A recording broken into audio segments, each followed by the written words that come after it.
नमस्कार, मैं हूं चंदन स्वप्निल और आप देख रहे हैं कृषि हेल्पलाइन चैनल। आज हम आए हैं पटियाला के धबलान में। यहां पर हम मिलेंगे बायोकर्व सीड्स के ओनर डॉक्टर अल्लाह रंग जी से और जानेंगे कैसे उन्होंने फूलों के बीजों की खेती कर रखी है। डॉक्टर अल्लाह रंग जी, आपका हमारे चैनल कृषि हेल्पलाइन पर बहुत बहुत स्वागत है। सबसे पहले आप अपना परिचय दीजिए। जी, मैं 34 साल पंजाब एग्रीकल्चर यूनिवर्सिटी में प्लांट ब्रीडिंग डिपार्टमेंट में रहा और वहाँ से head department of plant breeding retire हुआ। उस दौरान हमने ये काम शुरू किया, सीड प्रोडक्शन ऑफ फ्लावर्स, फूलों का बीज पैदा करने का काम शुरू किया। ये काम हम लोग आजकल काफ़ी बड़े लेवल पे करते हैं। इस पे हमारे किसान जुड़े हुए हैं बहुत से, और हम लोग अपने आप भी खेती करते हैं। और पहले साल जब हमने शुरू किया था 1993 में, तो सिर्फ 25 किलो बीज हमने एक्सपोर्ट किया था जी। उसके बाद हमें इसका अंदाज़ा नहीं था कि किस तरह से प्रोड्यूस करना है, किस तरह से इसकी खेती होती है, क्या इसमें करना चाहिए।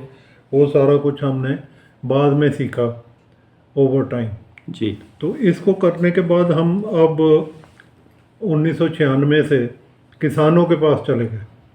किसान कॉन्ट्रैक्ट फार्मिंग में हमारे साथ जुड़े हुए हैं जी। लगभग 250 किसान जुड़ा हुआ है इसके साथ, और वो लोग हमारे कॉन्ट्रैक्ट करते हैं हमारे साथ।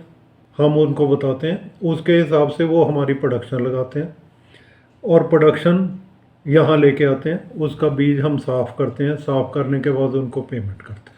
जी, जो फैमिली की बैकग्राउंड है वो ये है कि हमारे फादर हॉर्टिकल्चर डिपार्टमेंट में काम करते थे। क्या नाम था उनका? उनका नाम था मोहम्मद रमज़ान जी। और वो काम करते हुए उन्होंने हमें 4 भाई थे हम लोग जी। हम चारों भाइयों को उन्होंने पढ़ाया। जी। जितनी भी एजुकेशन हम ले सकते थे दी हमें, और उसके बाद हमें एक तरह का विजन दिया कि हम लोग कुछ कर सकते हैं, कुछ करने की सोच सकते हैं, कुछ किसानों के लिए कुछ कर सकते हैं। जी। वो चीज़ हमें उन्होंने दी। जी। उस चीज़ को लेके हम लोग आगे बढ़े। जी। उसके बाद मैं काम करते हुए अमेरिका चला गया कुछ सालों के लिए पढ़ाने के लिए। ये कब की बात है? ये है 1995 से लेके 1997-98 तक। जी। तो उसके बाद वहाँ पे मुझे पता चला कि कोई ऐसी कंपनीज हैं जी। वहाँ पे अमेरिका में जिनको सीड प्रोडक्शन की ज़रूरत है, हम्म। और वो सीड प्रोडक्शन उनको वहाँ पे हो नहीं पाता क्योंकि वहाँ पे लेबर बहुत एक्सपेंसिव है। तो वो लेबर की वजह से उन्होंने हमसे कांटेक्ट किया कि आप अगर हमारा जाके सीड प्रोड्यूस कर दोगे तो हम आपको ऑर्डर दे सकते हैं कि आप हमारे लिए सीड प्रोड्यूस कर दो। जी। तो वो हम लोगों ने उनके साथ कहा कि हाँ हम कोशिश करते हैं। तो 93 में आके हमने पहली बार 25 किलो बीज एक्सपोर्ट किया। जी। उसके बाद धीरे धीरे ये काम बढ़ता गया। आजकल हम 1800 क्विंटल सीड एक्सपोर्ट करते हैं। हम लोग सीड प्रोड्यूस करके बहुत सी कंपनियों को हॉलैंड में भी, जी। यूएस में भी और यूरोप के दूसरे कंट्रीज में सप्लाई करते हैं। इंडिया में बायोकर्व सीड्स के अलावा और कौन कौन सी कंपनी? व्यूज के नाम से। पंजाब में कहाँ पे ये लांगड़िया में। जो और इसमें इंडो अमेरिकन हाइब्रिड सीड है जी। ये भी सीड प्रोड्यूस करते हैं जी। ठीक है। और बहुत छोटी छोटी कंपनियां हैं जी। जो थोड़ा थोड़ा सीड प्रोड्यूस करके एक्सपोर्ट करती हैं। तो आपको तब कैसा महसूस होता है जब आपको लगता है कि पटियाला के एक छोटे से गांव धबलान से आपने ये एक यात्रा शुरू की और देश के एक बड़े आप सीड्स निर्माता के तौर पे जाने जाते हैं और विदेशों में आपके सीड्स की धूम है? इसमें सर ऐसा है कि इसमें ना जी ये फैमिली बिजनेस है जी। इसमें शुरू किया हम लोगों ने, मैंने अपने भाई के साथ मिलकर शुरू किया। उसके बाद मेरा छोटा बेटा इसमें आ गया जी। और वो जब मैं यूनिवर्सिटी में था तो वो इसको संभालता रहा सारे काम को जी। और उसके बाद फिर मैं 2013 में जब रिटायर होके आया जी। तो फिर मैं उसका साथ देने लगा जी। जो भी काम थे हम लोग इकट्ठे होके करने लगे। जी। फिर उसके बाद हमें लगा कि और भी काम की ज़रूरत है, तो बड़े बेटे को भी हमने, वो बाहर था जी। तो उसको भी हमने यहाँ पे बुलाया। जी। अब हम 3 लोग इसमें काम करते हैं, तो एक ये मतलब फैमिली बिजनेस है उस तरह से। जी। तो उस तरह से ये बड़ा। यहाँ पे जो यूनिवर्सिटीज़ हैं कृषि विश्वविद्यालय जितने भी हैं, क्या वो इस तरह की जानकारी उपलब्ध नहीं कराती है जो नहीं। प्रोग्रेसिव फार्मर्स या यूनिवर्सिटीज farmers- जनरली जो है ना जी, या तो कट फ्लावर के लिए काम करती हैं जी या फिर वो ग्रेन्स के लिए, जो अनाज। व्हीट पैडी के लिए जी। काम करती हैं। जी फूलों के बीज के लिए एक छोटा सा सेगमेंट है ये। जी जैसे अगर हम यहाँ पे 2 कंपनियों को मिला के करें जी तो हम 5-4 हज़ार एकड़ ही करते हैं, जी तो वो कुछ भी नहीं है उनके लिए जी एज कम्पेयर टू वीट का 37 लाख हेक्टेयर्स लगता है। तो इस वजह से वो मतलब एरिया बहुत छोटा होने की वजह से इस पे बहुत काम नहीं किया यूनिवर्सिटीज़ ने, उनका ज़्यादा अटेंशन नहीं थी। जी। ये जो कंपनियां कर रही हैं उनका ही एफर्ट योगदान है। है। हाँ, उन्होंने योगदान दिया कि कैसे करना, उनकी R&D है कि ये कि तो हम कंपनी हमें आज यही जानना है आपसे कि आपकी ये R&D कैसे है, और आपकी आगे जो हमारी केंद्र की सरकार है या राज्य की सरकार है, आप उनको क्या सजेशन देना चाहेंगे ताकि जो इस क्षेत्र में आना चाहते हैं, क्योंकि ये एक बहुत बड़ा क्षेत्र है, इसमें असीमित संभावनाएं हैं, ज़्यादातर लोगों को पता नहीं है, लेकिन जिनको पता है वो बहुत अच्छा इसमें बिजनेस कर रहे हैं, ग्रो कर रहे हैं, तो उनके लिए आप क्या इसमें कहना चाहेंगे? ये ऐसा जी कि ये जो फसल है ना हमारी, ये वीट को रिप्लेस करती है, गेहूं को रिप्लेस करती है। जी गेहूं होती है 40,000 की जी और हमारी फसल हो जाती है 80,000 से लेकर 1.5 लाख तक की जी उसी पीरियड में। जी जिस पीरियड में कणक होती है, वीट होती है, जी उसी पीरियड में ये हमारी फसल जो है उससे 3 गुना ज़्यादा पैसे देती है। जी सो इस वजह से ये बहुत अच्छी फसल है उस हिसाब से। तो इसमें आने के लिए ये है कि बहुत से लोगों को अब ऐसा टाइम आ गया कि जो गेहूं और धान की फसल करते हैं उसका प्रॉफिट बहुत कम हो गया जी उसके खर्चे बहुत बढ़ गए। और तो ये एक ऐसा बदलाव है जो कि बदलाव करके कोई भी फार्मर बहुत अच्छे पैसे कमा सकता है। इस सीज़न में वो गेहूं के सीज़न में फूल करे और अगले सीज़न में कोई बासमती करे। जो बासमती थोड़े टाइम की होती है, पानी भी बचेगा और इस सीज़न में उसके पैसे भी बनेंगे। तो क्या पंजाब का मौसम फूलों के लिए अनुकूल है 12 महीने? पंजाब का मौसम सर्दियों में फूलों के लिए अनुकूल है जी। ये गर्मियों के लिए अनुकूल नहीं है क्योंकि इसमें बहुत सी बरसातें हो जाती हैं। जी। जब पकी हुई फसल पे बरसात होगी तो भी ख़त्म हो जाता है। मैंने देखा है कि उत्तर प्रदेश और मध्य प्रदेश में फूलों की खेती बहुत ज़्यादा हो रही है या फिर साउथ साइड में हो रही है, तो उनका कितना योगदान है इसमें? वो जनरली जो उधर फसलें हो रही हैं ना जी, वो आमतौर पे कट फ्लावर की फसलें हैं, तोड़ के फूलों को बेचने की फसलें। जी। जो बीज पैदा करने की फसलें हैं वो जी। इतनी नहीं हो रही। कर्नाटका में होती है, काफ़ी एरिया जी, है जी। कर्नाटका में बहुत एरिया लगता है जी।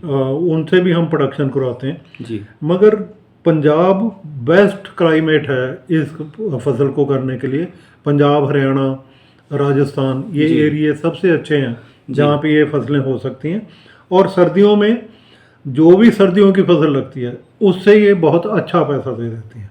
तो ये एक बहुत अच्छा विकल्प है जी। सर्दियों के लिए फूलों की फसल को करने का।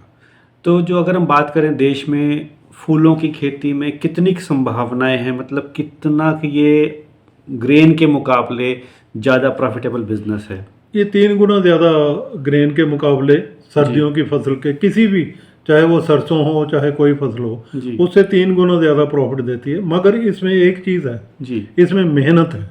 जी। आपको मेहनत करनी पड़ेगी, किसान को मेहनत करनी पड़ेगी। जैसे गेहूं की फसल है उसको मशीन से बीज देना, मशीन से काट लेना, जी। और किसी ने नौकर ने पानी देते रहना और काम। इसमें आपको खेत जाना पड़ेगा जी।